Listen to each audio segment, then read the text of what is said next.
RadioNOW 100.9's Indy Connection with Emily Metheny.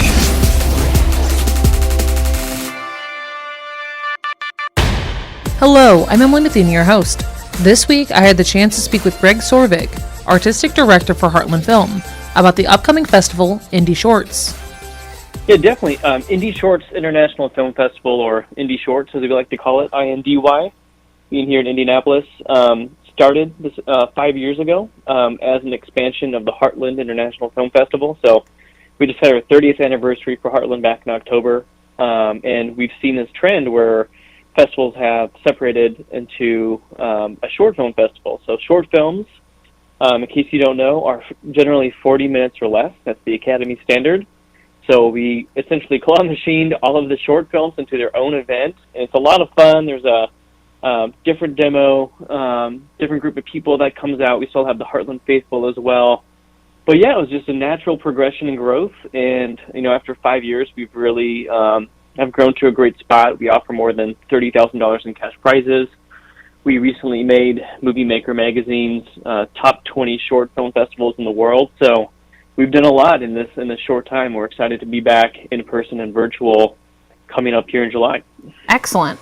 The festival is starting this Tuesday, July 19th. How long does it run? And what all happens on that first day? Yeah, Indy Shorts will run July 19th to 24th, so Tuesday through Sunday. The first day is going to be virtual only, so you can catch all 23 of our programs online at indyshorts.org.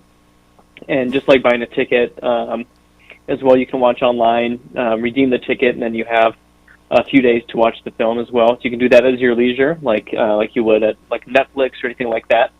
And then in-person screenings kick off as well on that Wednesday the 20th.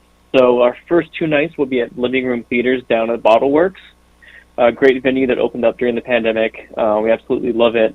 And it's right there in the heart of downtown in a really fun area if you haven't been down there yet.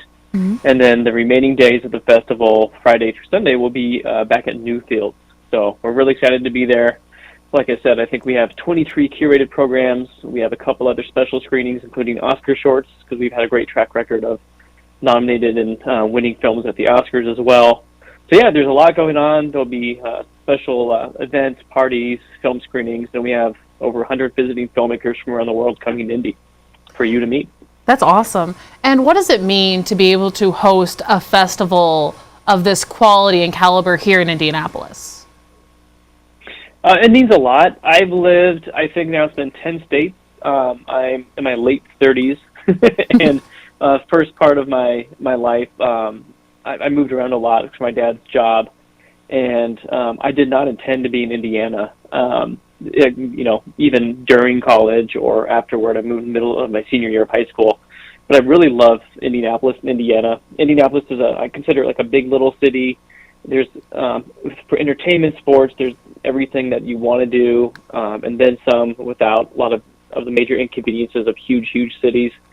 So I love it a lot, and to be here, it's just a great spot. People come here, and if people have not been to Indianapolis, maybe they've heard of Indianapolis, they come here and they love it and want to stay even longer. But it's just great to be back, not only because I love Indiana, but also we're coming back here. The pandemic is, winding down as well, and we're just really excited to be back in person and virtual, and to offer these, world-class films for people, however they're comfortable in doing them and connecting with them. Mm-hmm. And you mentioned the virtual side for people who are more comfortable. Is it making it more accessible with this virtual option for people? Yeah, I definitely think so. I mean, the other thing too I've heard, I think if, with the schedule, everything that we're showing is playing once in person, and maybe you can't make it to one thing, or you're getting drinks with somebody else or something like that afterward. Mm-hmm. I know people that go back to their hotel room at night and they watch that. But even just for accessibility, especially from those in the disabled community, or the people too that might need some audio assistance or anything too, it makes it a lot easier as well. You don't have to physically go to a location anymore as well. So yeah, in terms of availability and accessibility, in a myriad of ways, it's a lot easier for people to connect with these short films. So we're really excited that virtual opens those doors for people. Excellent.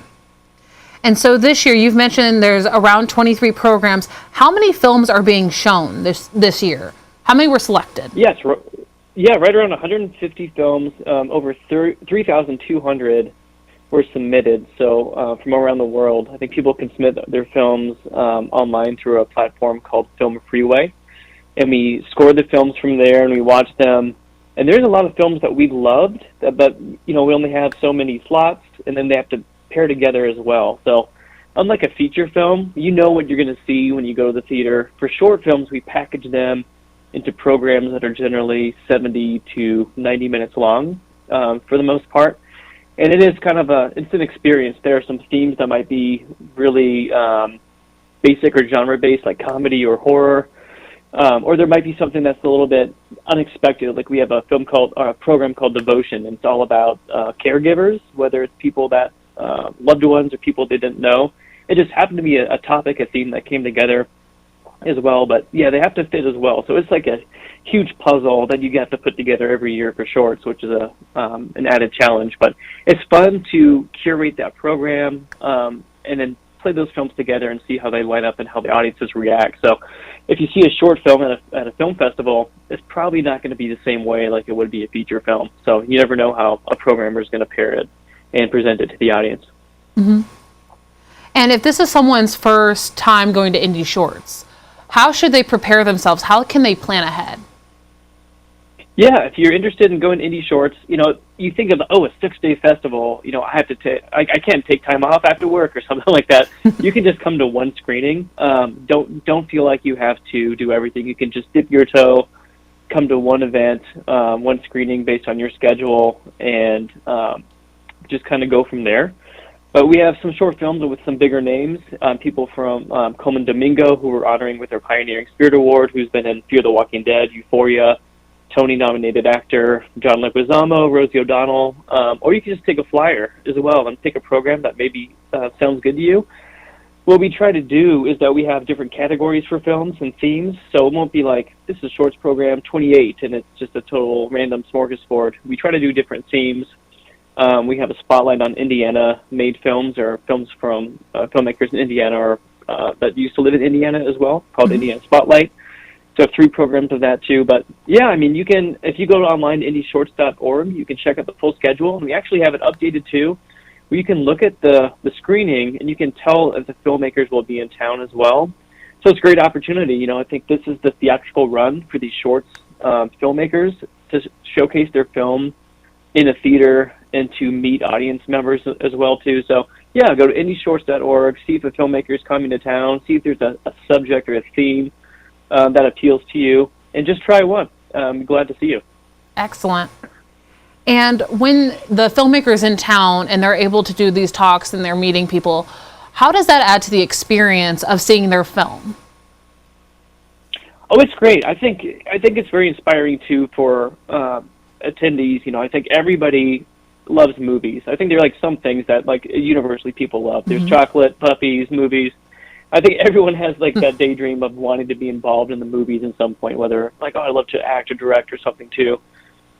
We all love film. So I think it's neat too. You can kind of come in there and connect with people around these stories too. But even if you're interested in film, or even if you're not, just seeing these people, meeting them in person who have put their blood, sweat, tears, money into these projects is a lot of fun. And people have developed these lifelong relationships with people they've met at film festivals too. So it definitely adds a lot, and especially now when for the first 2 years ago we were completely virtual. So now we're coming back together again too. It means a lot, and I think especially if we're doing it for 30 years now, I think the filmmakers and us as a staff, we just really don't take it for granted as much. We just appreciate it all that much more. Mm-hmm. And this is coming up for the Indy Shorts Film Festival that's starting this Tuesday, July 19th. And the locations are at Newfields, out at Newfields. Is that outside or is that inside the facility? Yeah, the first 2 days, the 20th and the 21st, we will be at Living Room Theaters down at Bottle Works, and then we will be at Newfields that Friday through Sunday. And we are going to have a couple screenings outdoors at their amphitheater, part of their summer nights screening. So if you haven't been at the amphitheater outside, it's beautiful. Doors open at 7. The screening starts around, I think, 9:15 to 9:30, depending on the sun. But it's just a great experience to see these films out as well. And if there's inclement weather, it'll be moved inside too. But it's extra special to be outside as well and to see these films on the big screen. So 2 programs we're going to have are Oscar shorts. So a couple films that have won Oscars and other nominees in the past few years. We're showcasing that first outdoors, and then on the Saturday of the festival, we're showing our award winners. So we'll announce all the winners, and we'll play the top winners, including our 3 $5,000 grand prize winners who are up for Oscar consideration. We'll play along with a few other films that night too. But yeah, outdoors under the stars, you can't beat it. Mm-hmm. Mm-hmm. And you just mentioned it. So 3 of the grand prize winners will receive a qualification, and that's in 3 different categories. Can you talk a little bit about that? Yeah, definitely. So essentially what it means to be an Oscar qualifying film festival, I like to liken it to be like having a Wonka golden ticket. Mm-hmm. If you have a film and you go to the Academy of Motion Picture Arts and Sciences website, there's a lot of paperwork of how you can submit a film. And 2 of the big requirements are that you have to show a film, in this case a short film, in New York or LA, a big market, for at least a week. And then you can't show your film online, have it be widely available with no paywall, meaning you can't just throw it up on YouTube or anything like that too. Unless you win an Oscar qualifying film festival, then both of those things just kind of poof and go away as long as you meet all the other requirements. So, I mean, if you win a qualifying film festival, you're already on the map of other festivals. Like, hey, they already have a leg up. They're at least in the early running. Mm-hmm. They can go online earlier to get word of mouth if they want to. But, besides seeing a short film in front of like a Pixar movie, how often do you see a short film in the theater? So I think having the filmmakers win this cash prize and get this notoriety and the qualification stops them from having to spend the money and having to book a film in New York or LA for a week as well too. So yeah, it's very helpful. I think there are only 30-some festivals in the entire world, including indie shorts, that qualify in all 3 of the major categories: live action, documentary, and animated. And we got our 3rd one animated a few years ago. So it's very neat, and we say it a lot, and it's true, but the road to the Oscars does lead through Indiana. So we've had 9 Oscar-winning short films and 29 nominees in the past decade. So it's great, and that's another reason too. I mean, with short films, you might not hear of a big title coming out, and you can come to Indie Shorts, potentially meet some of these filmmakers in person, and then maybe even within a year watch them at the Oscars, maybe even win the statuette. So it's a very, very cool experience. No, that is an absolutely amazing opportunity. And it's right here in Indy.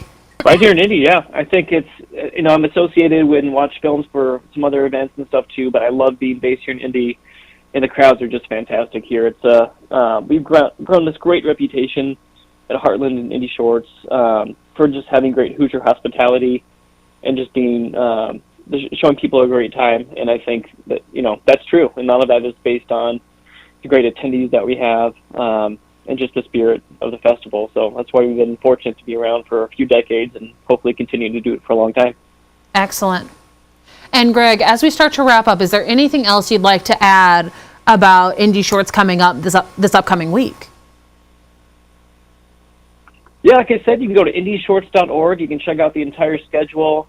Again, take your time. You can see what films are going to have filmmakers coming to town.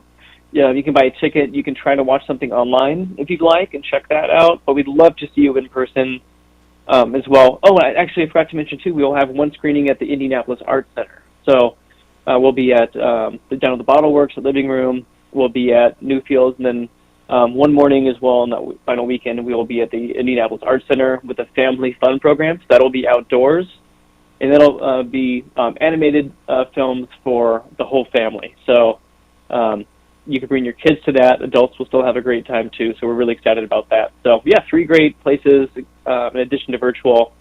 You can check it all out at indyshorts.org. Excellent.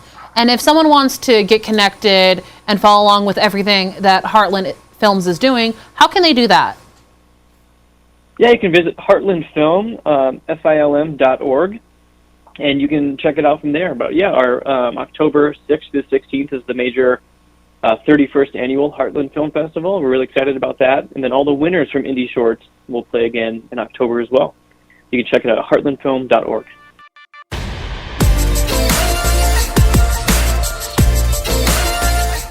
Thank you for joining me for Indy's Connection. This will be the last show, but you can still stay connected with what's happening in the city by checking out what's happening on our sister stations. Open Lines, Cameron Riddle has your information Sunday mornings at 8 on 106.7 WTLC and HOT 96.3. During the week, catch Community Connections with Tina Cosby on AM1310 The Light from 1 to 3. Once again, thank you for joining me this week and for the past 3 years. Until next time, have a good one. Radio Now 100.9's Indy Connection with Emily Metheny.